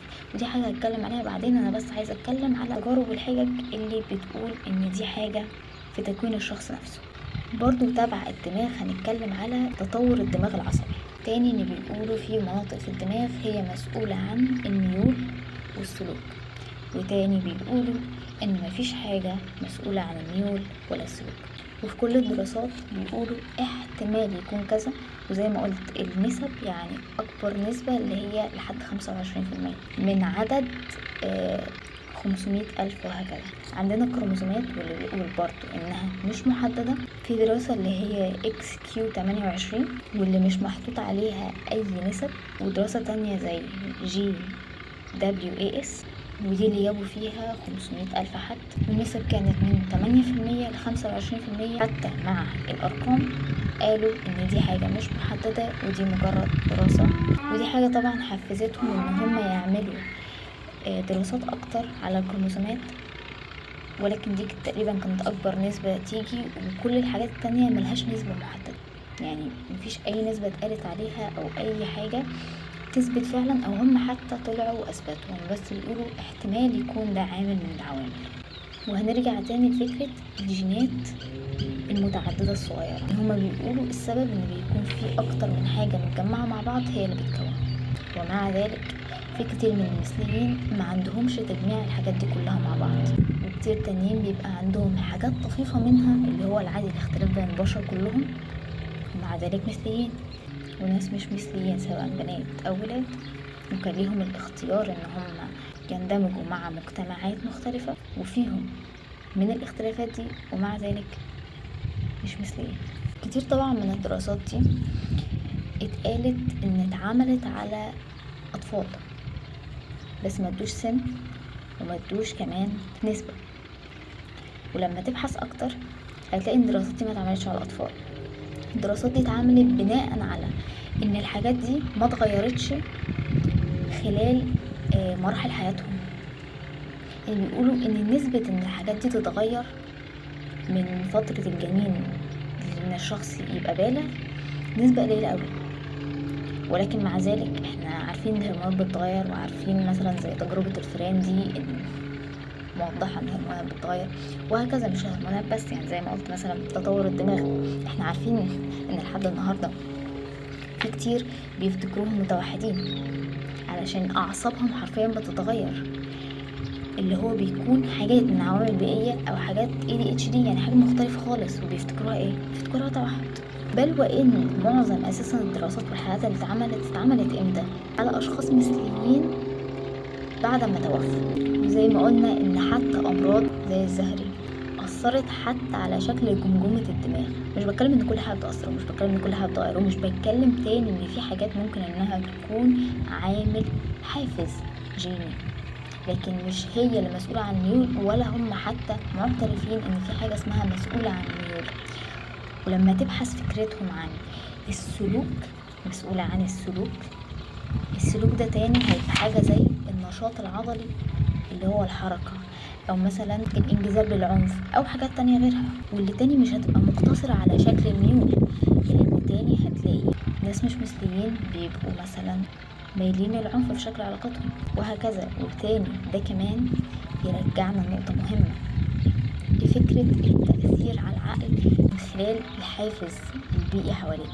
لو شفتوا كان في انترفيو بيلي ايليش كانت طالعة بتتكلم على ان ازاي ادمانها على مشاهد العلاقات الجنسية العنيفة ادى انها هي تفكيرها في الاستمتاع، او حتى استمتاعها هي يكون بالشكل ده، وقد ايه ده دمرها واثر عليها. ان بعد كده بالوقت هي ابتدت تفهم ان مش ده الشكل الوحيد. وهنرجع تاني للعوامل اللي هتبقى مرتبطة بالشكل النفسي. بس اخر حاجة تبع اختلاف الدماغ، ان بيقولوا انها برضو مرتبطة بالقشرة الامامية والجهاز الحوفي، وده اللي مسؤول عن ايه؟ عن العواطف. في اي حاجة تثبت انها مسؤولة عن الميول او حتى السلوك؟ لا، ولكن هي العواطف يعني الاستقبال. مع ذلك مفيش حاجة تثبت، ولا حتى هم اثبتوا حاجة ولا بدراسات ولا حاجة. وبرضو قالوا ان الاختلاف بين عقل المثليين وعقل اللي مش مثليين التواصل بين اجزاء الدماغ. ومع ذلك برضو دراسات غير مؤكدة، يمكن مفيش نسب ومفيش حاجة. وحتى لما بيحصل تفاوت بين درجة التواصل بين أجزاء الدماغ ما بيفرقش في ميول الشخص. طبعا بقى في دراسات كتيرة، دراسات اللي هي اتعملت وكان فيها نسب ضئيلة أو مفيهاش نسب أصلا، وقالوا إن يمكن ده يكون سبب. ودراسات تانية زي مثلا اللي اتنشرت في مجلة ساينس 2019 جابت فئات من المثليين من أوروبا وأمريكا الشمالية، وأثبتت إن مفيش حاجة اسمها عامل جين هو المؤثر، عشان النسبة كانت أقل من 1% ل8%. كانوا كذا دراسة مش فاكراهم، تقريبا شخص جاب 2000 شخص وأخفوا النسب وأخفوا كل حاجة، أخفوا التجربة. ابتدى إن هو يشوف حالتهم بشكل نفسي، وده أثر على ميولهم بعد كده، وما بقوش مثليين. برضو في تجربة سولينزر 2021 اتعملت مش فاكرة على كام شخص، لقوا ان من 45% 69% كان في تغيير في ميولهم، ومن 4% ل 10% فضلوا مثليين. ولكن فئة كبيرة جدا لحد 61% حسوا بتحسن في نفسيتهم يعني. وفي تجارب تانية على توائم، بس خليني اسيبها لما هنتكلم على كتاب My Genes Make Me Do It، اللي هي جيناتي هي اللي خلتني اعمل كده. الجمعية الأمريكية وفي أوروبا في القرن 19 كانوا معترفين بالمثلية كمرض نفسي، وبعدين اتغير الكلام وما بقاش معترفين بيه.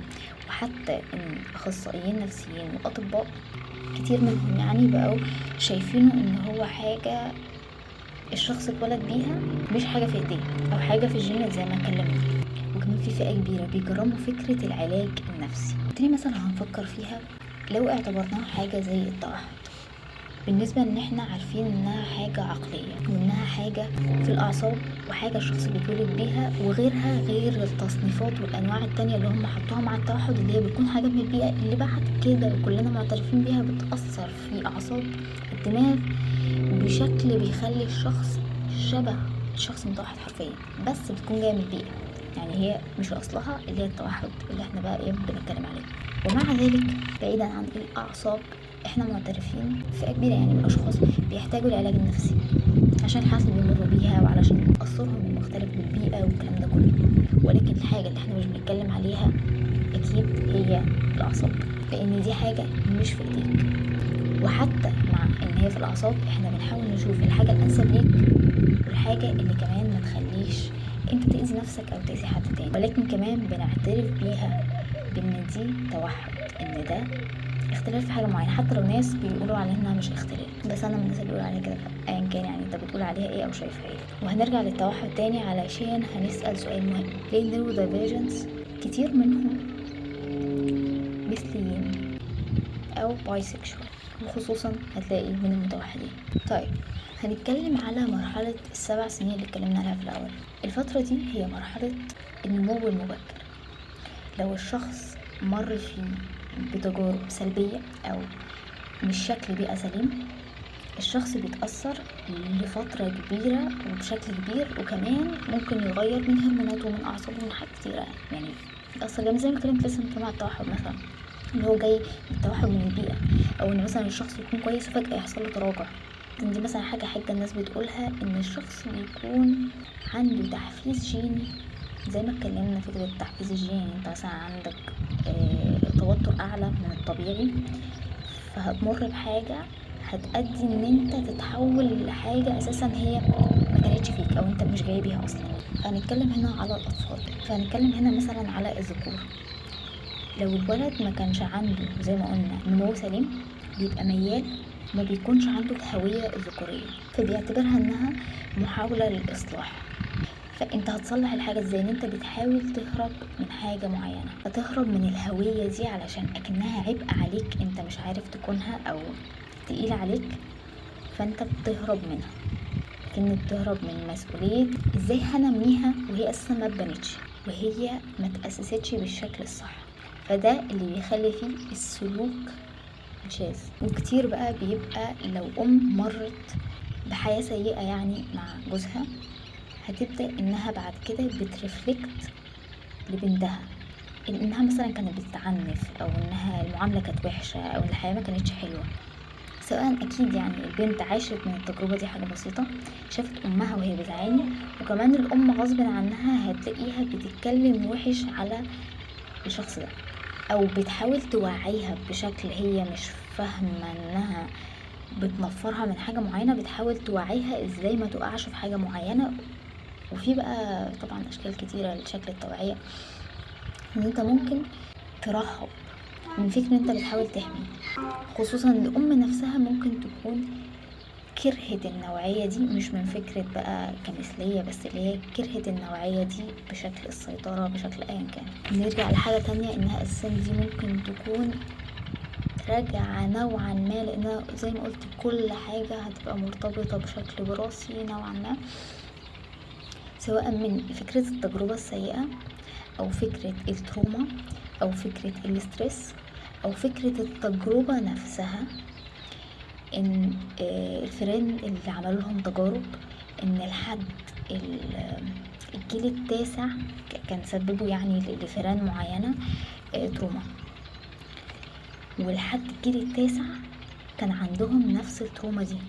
الجيل التاسع يعني اساسا ما مروش بيها وحتى ما قبلوش الجيل الاول، لكن كان عندهم نفس الرهاب من نفس الحاجة اللي اجدادهم للجيل التاسع كان عندهم. فده معناها ايه؟ انها بتتنقل. في حاجات تانية بقى، التعرض للتعنيف، التعرض مثلا لخبرات سيئة. زي ما قلت مثلا ممكن شخص يكون حساس قوي ومر بعلاقة معينة سببت له تروما او خاف منها او ما خدش منها اللي هو عايزه، فافتكر ان العيب في النوع مش الحاجة. وحاجات تانية ان اكبر نسبة مثليين من اللي تعرضوا للاغتصاب سواء من طفولتهم، ودي كمان بقى يعني حاجة كارثة، من اهلهم او من قرايبهم، وكمان عن كبر. طبعا مفيش حاجة محددة ومش الكل كده. في اساسا منهم بيبقى لا جنسي خالص او بيعرف نفسه ان هو ملوش جنس محدد او كده، في مليون حاجة يعني مش بتكلم كده، بس كتير منهم بيبقوا تعرضوا للاغتصاب. لان غير الصدمة النفسية بيبقى كمان في تساؤل على الهوية. حاجة تاني اللي بيأثر عليه فكرة التجربة، سواء اول شكل علاقة ليك كانت عاملة ازاي، فممكن ياخد فكرة سلبية. وبالعكس ان برضو الحاجة اللي بتأثر جامد ان لو التجارب الاولى كانت مثلية بيحصل ترسخ ان ده هو شكل المتعة او هو ده شكل الرغبة بتاع الشخص. خصوصا ان معظم الدول الاوروبية والمتفتحة انها بتسمح بالعلاقات من سن 16 سنة رغم انها بترفض الجواز من السن ده. في حاجة بقى تانية من فكرة اللي هي التوعية او نشر فكرة المثلية، ان هي الحاجة اللي لازم تتعرف عليها من وانت صغير، وهتكلم على الحتة دي تاني. انها بتخلي الشخص معظم حتى الحاجات اللي هتشوفها بيجيب لك احساس ان الشخص ده حاسس ان هو غريب او ان هو ما ينتميش او ان هو مثلا اتعرض للرفض، فبيبدأ يفكر انا عشان مش عايز الحاجة دي او عشان انا ميولي حاجة تانية، او زي ما قلنا ان هو بيحاول يهرب من حاجة معينة وبتلاقيه بيصعب عليك، وبعدين بتلاقيه بينتمي فعلا لما بيبقى مثلي، وان بيبدأ يلاقي ان في ناس معينة تقبلته اخيرا وهكذا. فنسبة كبيرة لما انت تكون طفل وتشوف حاجة زي كده ان انت هتفكر هو ما يمكن عشان كده انا منتميش، هو يمكن عشان كده انا بترفض وهكذا، وهتبقى فضولي او بتفكر في الحاجة دي كتير. في حاجة تانية بقى بيقولوا العالم الكول الفري، زي مثلا ان كتير من بتوع الازياء او اللي هو انت دايما شايف زي ما بيقولوا يعني لحمة قدامك، جربت انواع كتير من اللحمة دي، فبيبقى في فكرة الخمول. وهنرجع تاني لتجربة التستوستيرون على الفئران، ان بعد كده بترجع لحالتك الطبيعية. ومن فكرة انا ليه مجربش حاجة جديدة، ليه ما انفتحش على حاجة جديدة، ليه لأ. نرجع تاني للتوعية. التوعية مهمة في كل حاجة، ومفيش حاجة هنقول لا الموضوع ده مش هنتكلم عنه، لان اللي بيبقى خايف يتكلم عن موضوع معين يبقى عارف ان سهل انه يوصل للدماغ وخايف منه، معنى كده ان الشخص ما عندوش شخصية او لسه مش مؤمن بحاجة قوي. فالتوعية مهمة، التوعية صح، بس مثلا انا مش هعلم اطفال 7 سنين الاناتومي بتاع الجسم، لا لنوعه ولا لنوع غيره، لكن هعلمه ازاي يحمي نفسه وايه غلط وايه مش غلط من حكاية ان حد يقرب له او يلمسه. اكبر من كده لازم ابدأ اعلمهم واوعيهم على البلوغ، يفهموا جسمهم، يفهموا ماشي ازاي، يفهموا ايه اللي بيحصل، يفهموا التغييرات، يفهموا يتعاملوا معاه ازاي. اكبر من كده شوية هنبدأ نعلمهم عن الجنس الاخر، علشان ما يبقوش في فترة المراهقة باصين للحد التاني بشكل شهواني، ولكن بشكل ان ده شخص مختلف وان ده في حاجة مختلفة، ونبدأ نحترم الشخص مش نحترم او يعني مش نبصله بفكرة الفضول ان ازاي اشوف الشخص ده واعرف عنه. في فترة اكبر هبدأ اعرفه عن شكل العلاقة السليم وهكذا. لازم اعرف عن كل حاجة، كل حاجة في وقتها وفي سنها ولسبب معين. لكن فكرة التوعية ان انا احشي في دماغك افكار من وانت لسه حرفيا زي ما قلت ما عندكش شخصية، ما عندكش كاركتر، انت بتاخد اللي انت بتشوفه بس، يبقى انا كده بعلمك بالاكراه. فدي فرق كبير، ان حتى وانت 7 سنين مش هعلمك الحاجة اللي انا شايفاها اهو 100% صح اللي هي مش مناسبة لسنك، لان في فترة معينة انا هبقى عايزة اعرف طفل ان في شكل بابا وبابا وماما وماما، حاجة في المجتمع حواليا وانا مش هغيرها، بس هبقى لازم اعرف الشخص ان الحاجة دي موجودة عشان ما يصدمش، عشان ما يبقاش يجيله خلل في دماغه ويقول هو ايه اللي بيحصل ده، لكن يبقى فاهم ان الحاجة دي موجودة حواليه، ويتعلم يفهم ان في ناس كده، ان ده اختلاف، كل ده مفيش مشاكل. يتعلم ان حتى ما يكرهش الناس دي، يفهم ليه الشخص ده مختلف وهكذا، يفهم ازاي يحترم شخص مختلف. لكن تاني في سن معين، في سن هو يكون واعي كفاية ان هو يكون عنده شخصية، علشان ما يبقاش بيستقبل بس، يبقى بيستقبل ويحلل ويفهم ويفكر وهو يختار بنفسه. قالوا لك طبعا ان الدي ان ايه مش ممكن ان هو يتغير، وعشان كده لما بنعمل تجاربنا بنعملها على اساس الدي ان ايه، ولكن مع ذلك بيقولك ان مفيش حاجة اسمها DNA هو اللي بيحدد ميوله. نرجع حاجة بسيطة كده نتكلم تاني على التوحد. اشمعنى بنقول ان الشخص المتوحد او الشخص اللي هو متشعب عصبي جزء فئة كبيرة منهم عندهم ممكن نقول flexibility ان هم يكونوا مثليين او يكونوا مختلفين، او قلنا بقى بشكل الاختلافات كلها، بس انا هنا بتكلم على حاجة محددة. اشمعنى الكلام ده؟ هنرجع تاني ودي كمان حاجة بتأكد لنا اكتر الموضوع ده، ان الشخص بيكون حساس اكتر. زي ما اتكلمنا الاستعداد الجيني من حيث ان الشخص بيكون عنده توتر وهكذا. فلما هيتحط في بيئة زي البيئات اللي انا اتكلمت عليها دي، بيئة حواليه ناس رافضينه، بيئة حواليه ما شافش مثلا اللي هو المثل الاعلى بتاعه اللي هو من جنسه بيعلمه ازاي يتعامل، يكون عنده السلوك اللي الكل بيتكلم عليه، او ان هو شاف حاجات بدري هي اللي اثرت عليه، هكذا. كل الحاجات اللي احنا اتكلمنا عليها دي بكل اشكالها وكل امثلتها. وحتى على فكرة هتلاقي كتير حتى في الحاجات اللي هم بيعملوها ان ده شكل المثلية او كده، في البرامج، في الافلام، في المسلسلات، سواء حاجات اطفال او حاجات ناس كبيرة، يعني هتلاقيها كلها بيجيبوا الشخص ده من طفولته في مشاكل عنده، في حاجة مخليه مختلف، يعني في بيئة مختلفة. حتى لو هنقول عنده الحافز، هنقول عنده جينات، في بيئة هو مولود فيها مختلفة، وبعد كده هتلاقيه بيلاقي التقبل اللي هو محتاجه والحنية وكل ده من الاشخاص اللي هم هيبقوا زيه، وان هو مش هيرتاح نفسيا الا لما يلاقي الاشخاص دي، لان محدش عايزه، الكل رافضه، الكل رافض فكرته، محدش متقبله وهكذا. فان الشخص المتوحد زي ما احنا عارفين ان معظم الاشخاص المتشعبين عصبيا اللي هم مختلفين عصبيا، اللي هم اصلا عندهم مشاكل في الاعصاب، اللي هم عندهم مستويات عالية من التوتر وهكذا، هو طبيعي ان ده هيتأثر بشكل مختلف في بيئة مختلفة. مش معنى كده ان الكل كده، ومش معنى كده ان الكل بيبقى عنده توتر اعلى، ومش معنى كده كل اللي عنده توتر اعلى هيبقى مثلي، ولكن احنا بنتكلم ان دي الفئة الكبيرة اللي بنتكلم عليها هنا. اشمعنى دول اكتر فئة؟ يعني اشمعنى احنا ممكن نعد نسبة كويسة منهم مثليين.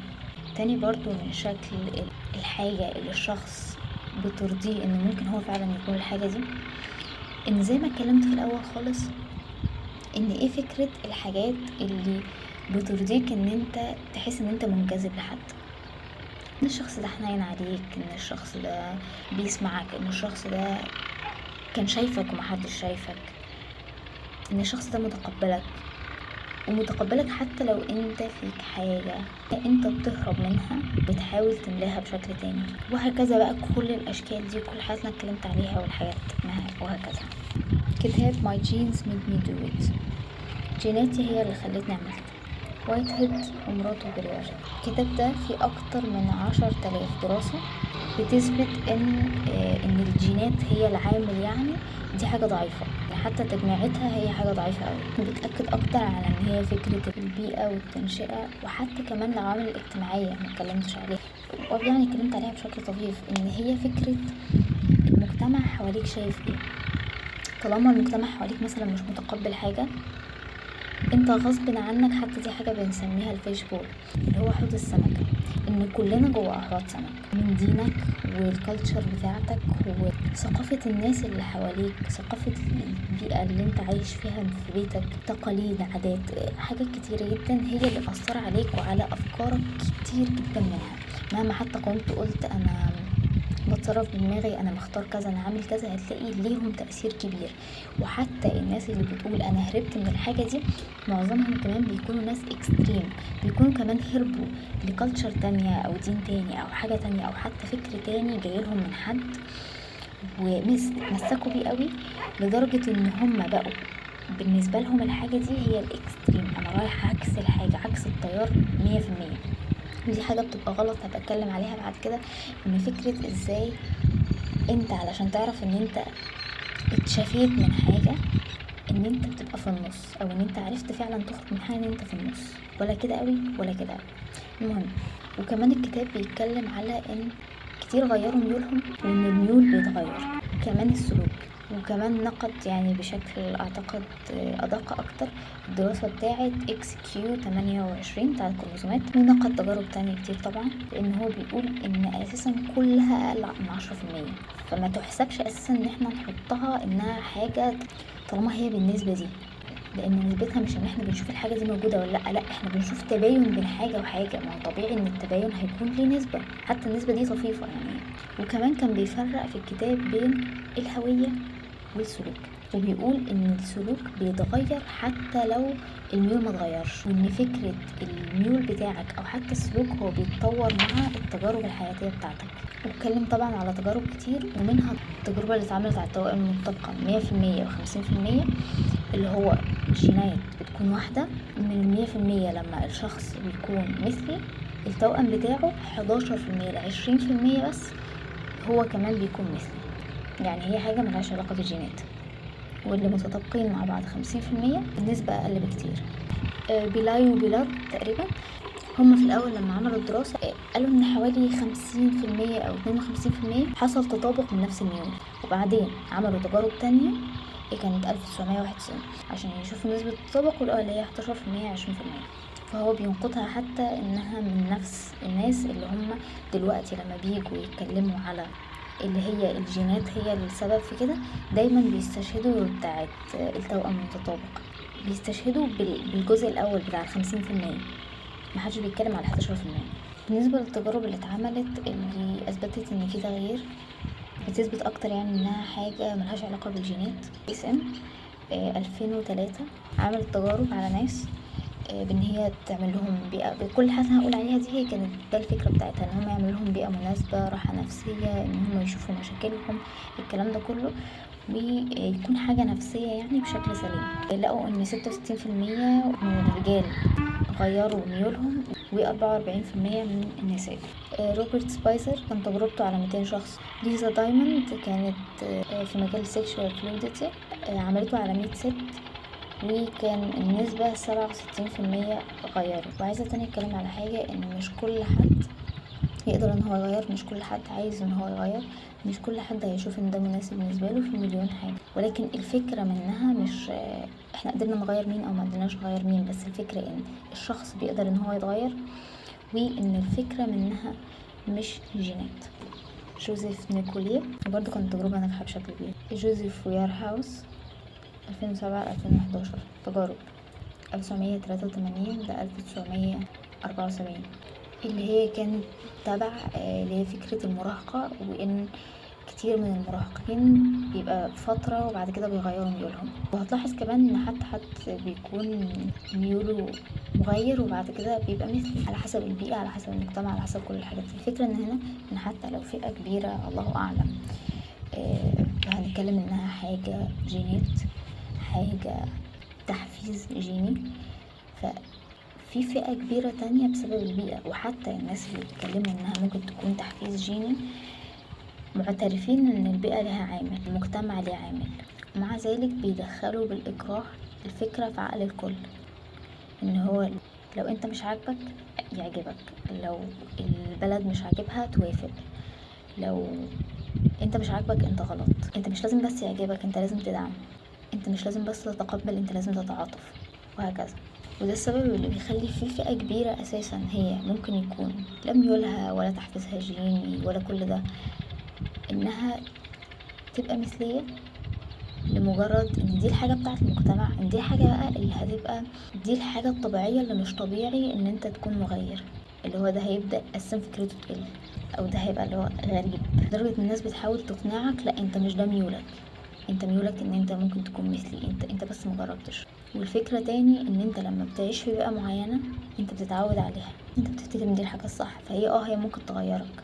في حاجة هنا بقى مهمة، ان دول الكل ما معترف بيها، او يعني المعظم الداعمين واللي عايزين الكل يدعم، انها مش حاجة مرضية او حاجة لازم تتعالج، او حتى فئة كبيرة ونسبة كبيرة منها ان لازم، بعيدا خالص عن انت ميولك ايه خالص، ان انت فيك مشكلة ان انت تعالجها بشكل سليم، بعيدا تاني عن ميولك، حتى لو ميولك هيفضل زي ما هو، ان انت فيك مشكلة لازم تعالجها علشان انت تعيش في سلام نفسي.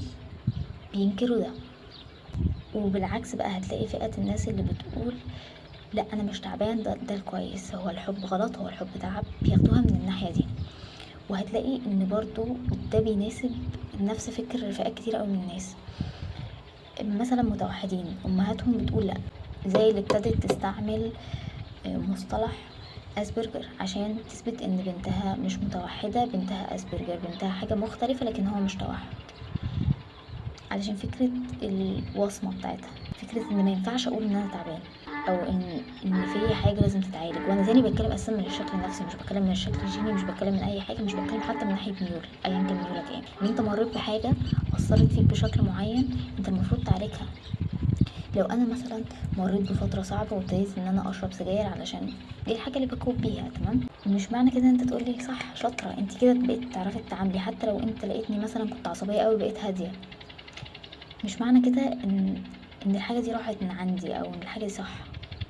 لكن لازم الحاجة الاصلية تتعالج، حتى لو بعد كده هيكون بمزاجي ان انا بشرب سجاير، بس لازم الحاجة الاصلية تتعالج. ودي المشكلة، ان هتلاقي بقى في مجتمعات اللي هي ادعو بالتحرر، انا متحرر، انت ما ينفعش تبقى متحرر، انت لو قلت ان انت مش عاجبك حاجة يبقى دي مش حرية.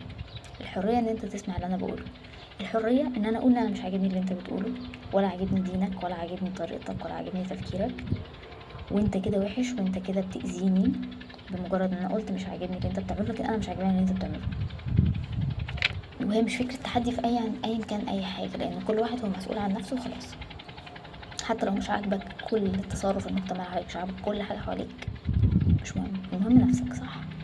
وبعد كده يطلع بقى مصطلحات اللي هي زي ووك وحاجات تانية غيرها بيسموها man loneliness تقريبا، وبيسموها girl boss، ان كلها على بعضها يعني. man loneliness ان الراجل دايما محدش بيسمعه وما بيتكلموش مع بعض، يعني ما بيفضفضوش، ودي المشكلة اللي بتخليه حاسس بالوحدة، ودي المشكلة اللي بتخليه بيبقى عايز ينهي حياته، المشكلة اللي بتخليه اكتر بيقرب ان هو يحب يكون في تجمعات بنات وهكذا. ودي طبعا اللي هترفلكت بعد كده على الكاركتر بتاعه برضه، هنرجع لنفس النقطة بتاعتنا ركزوا. وتاني ان مثلا لما بيكون في ريليشن في واحد وواحدة، البنت ما بتكونش مقدراه او ما بتسألوش هو حقيقة عامل ايه، لكن هي ممكن تروح تشتكي لصاحباتها وبتبقى كويسة، اللي هي الفكرة السائدة دي. وعلى فكرة مش كل الولاد ما عندهمش حد ما يكلمهوش، ومش كل البنات بيفضفضوا، ودي بتكون حاجة اكتر مش بس في المجتمع اللي انت عايش فيه او شكل علاقتك بصحابك مثلا او اهلك، لكن كمان بتكون حاجة اكتر فيك انت حاسس مثلا ان عيب ان انا اتكلم فما بتتكلمش، بيكون حاجة منك انت. يعني تاني برضو انت محتاج تعالج حاجة جواك. ومش عارفة العلاج ساعات بيكهرب ناس لما بقول علاج او بقول خلل او بقول الكلام ده كله، بس هي طبيعي علاج عادي. يعني ان انا لو فيها مشكلة، انا نفسي كان عندي المشكلة دي، انا ما بعرفش افضفض وما كنتش بعرف اعيط قدام حد، كنت لازم ان انا اعالج الحاجه دي بان انا اشوفها حاجه طبيعيه، ان انا اعرف اخرج مشاعر معينه من جوايا، مش لازم ان انا اروح اكستريم زي ما قلت، بس ان انا اعالج الحاجه دي ايا كان. فالفئه مش هتكون بس في المجتمع، ولما هلاقي انا بعالج الحاجه دي وحد بيعالج الحاجه دي وحد بيعالج الحاجه دي وبنوعي بالحاجه دي، هيبدا كمان المجتمع حواليا يبقى شكله مش كده، صح؟ وبحاجة بسيطة يعني ايا كان. تاني بنبدأ بنفسنا وبنشوف نفسنا. والجيرل بوكس انها البنت تعمل كل حاجة، شبه موضوع الفيمينست اللي دلوقتي بقى بياخدوه بشكل ايه، البنت مش محتاجة حد، البنت هي القائد، البنت هي الكلام ده كله، اللي بيخليها برضو عندها حتة اللي هو مش محتاجة مش عايزة بقى.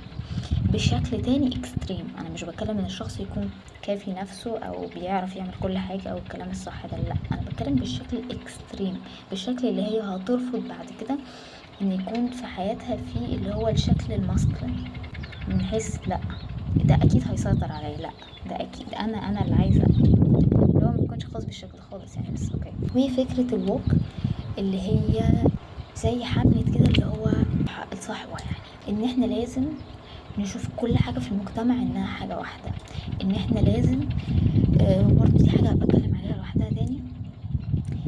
انت بتلقب نفسك او شايف نفسك ان انت مثلا انت راجل، بس انت شايف نفسك ان انت ست، انا غصب عني هعاملك ان انت ست.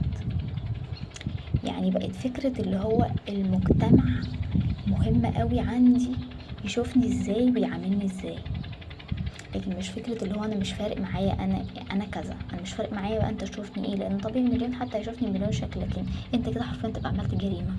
وبقى وسط تاني الاكستريم، الناس بيعملوا كده علشان يعملوا بيها مصايب، بيعملوا مشكلات وخلاص يخلقوا مشكلات. مش بتكلم على الكل، مش بتكلم على كل حاجة، وهتكلم على حاجات تانية دقيقة بس. يعني انا بتكلم كل حاجة هتلاقي فيها اللي هو الفئة اللي فعلا عانت من الحاجة دي، والفئة اللي فعلا حست الحاجة دي قوي، وتانيين بوظوا الحاجة دي اصلا، بوظوا شكل الحاجة دي اصلا. يعني لكن كلنا داخلين فيها، لا انتوا فاكرين انتوا كده بتدعموا الحاجة دي، انتوا بوظتوها.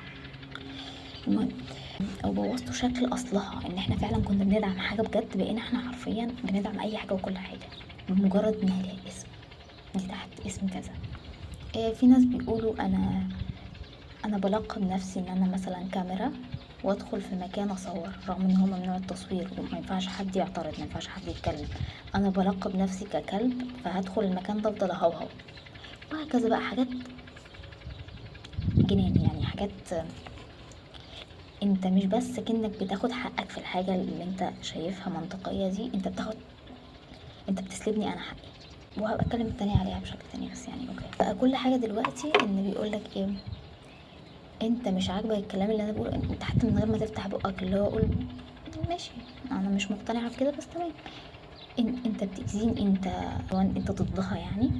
او اللي هو انت هوموفوبيك، اللي هو انت خايف مننا، او انت شايفنا خطرين، انت كده عندك مشكلة نفسية، انت تتعالج. اخر حاجتين هتكلم عليهم لان مكلمتش عليهم قوي يعني. بالنسبة للديانات الابراهيمية، اللي هي شايف المثلية انها فعل غلط، مش فكرة ولكن فعل غلط، اللي هو من السلوك، الحاجة اللي بتتعمل مش مجرد احساسك او ايا كان. الديانات الاصلية، وطبعا هتكلم بشكل خاص عن الاسلام، مش بيكرهوا انسان كشعوره ايه او تفكيره ايه، او كحتى ماضيه ايه او ميوله ايه او رغبته ايه. ومش بيكرهوا حتى لو هو بيعمل فعل اللي هو انت ممكن تسميه الشنيع في اي شكل من الاشكال. مش بتكلم بس عن ميول يعني او المثليه اللي انا كنت بتكلم عليها، لكن في فرق بين ان انا ما احبش الحاجه اللي انت بتعملها، ولكن انت هحبك وهعاملك كويس وهحترمك وكل ده. وحاجه تانية، هتلاقي الناس الصح يعني السالمين ملهمش علاقه بان هم يحاولوا يغيروك، ممكن ينصحوك، ممكن تاني ما اكيد ما يعجبهمش الحاجه دي، خصوصا انها تبع المعتقد بتاعهم بتاعك كمان.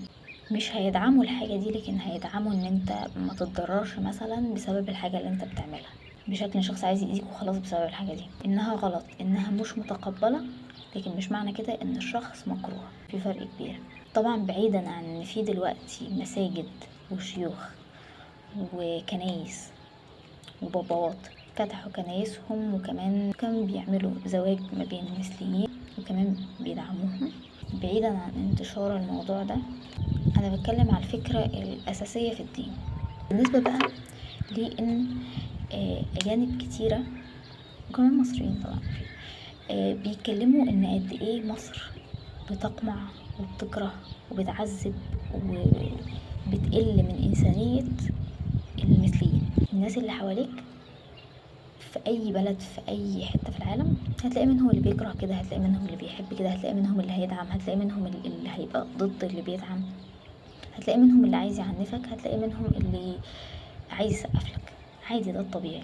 لكن بالنسبة ان حكومات بيقولوا ان ناس بتتضرب في الشارع، ناس بتغتصب، ناس بيقللوا من انسانيتهم لمجرد ان هم مثليين، وده من ايه؟ من الحكومة نفسها. هل في ادلة؟ هل في تاريخ؟ فيديوهات؟ اي حاجة؟ لا. وحتى تبحث عن اي حاجة مفيش حاجة، فمفيش ادلة اصلا. ورغم ان لو هم بيتكلموا ان الدولة فخورة بحاجة زي كده، يبقى اكيد كان هيبقى فيه ادله. ولكن طبعا بيستشهدوا من الكام حفله اللي كانوا معمولين زمان قوي، وان حصل فيها حاجات. وتاني الله اعلم، ممكن يكون حد طبعه كده، وهو كان في مركز يسمح له ان هو يعتدي على حد، لكن مش معنى كده ان بتبقى دي الاوامر، لان ما فيش اي ضابط ليه تصريح ان هو يقل من كرامة حد بأي شكل من الأشكال. في القانون هتلاقي هما حاجات معينة وملهاش علاقة بالمثلية، سواء انت مثلي أو لأ. فعل فاضح في الطريق العام هتتمسك، الشقق هتتمسك، خصوصا دي اللي بتبقى معمولة مخصوصة شبكة كاملة. وزي ما قلنا الأمراض والحاجة اللي أساسا كانت منتشر، ومن ساعتها أكتر وأكتر الشرطة بقت ضد انتشار الشكل ده سواء مثليين أو لأ. آخر حاجة التشهير أو النشر، وإن هو زيها زي أي حاجة تانية، إن انت ترفع علم، إن انت تنشر، وهكذا. والغريب هنا إن أي حد بيستشهد بالحاجات دي أو الحاجات الطفيفة ما بيكونش عنده أدلة، وأي حد بيقولك على موضوع الجينات أدلته ضعيفة. ومع ذلك لو انت اتكلمت على العوامل البيئية أو على حاجة حتى زي كتاب My Genes Made Me Do It أو كتب تانية أو دراسات أو تجارب أو حاجات بتثبت إن مثلا مفيش التعنيف في دول، هتلاقي الرد ايه؟ دي مش نسبة كافية إن أنا أعرف بيها. وهنا نعرف حاجة مهمة، إن سواء الحاجة اللي انت تتبعها صح، غلط، حلوة، وحشة، طالما هي في دماغك هي في دماغك. حتى لو انت بتحاول كل جهدك ان انت تبحث عن حقيقة او عن ايه صح او ايا كان، هتفضل ادلتك مهما كانت ضعيفة هي الادلة الواضحة. وهتحاول ان انت حتى لو الادلة التانية قوية، حتى لو ان انت تثبت انها غلط. وكل اللي انا قلته ده الله اعلم، وربنا عارف كل واحد جواه ايه، وكل واحد بيعمل اللي هو بيعمله ليه، وكل الأسباب اللي احنا ممكن نعرفها أو نموت قبل ما نعرفها. وسواء هي حاجة بيئة، حاجة نفسية، أيا كان، ربنا يهدينا كلنا ويوصلنا كلنا للحقيقة وللصح.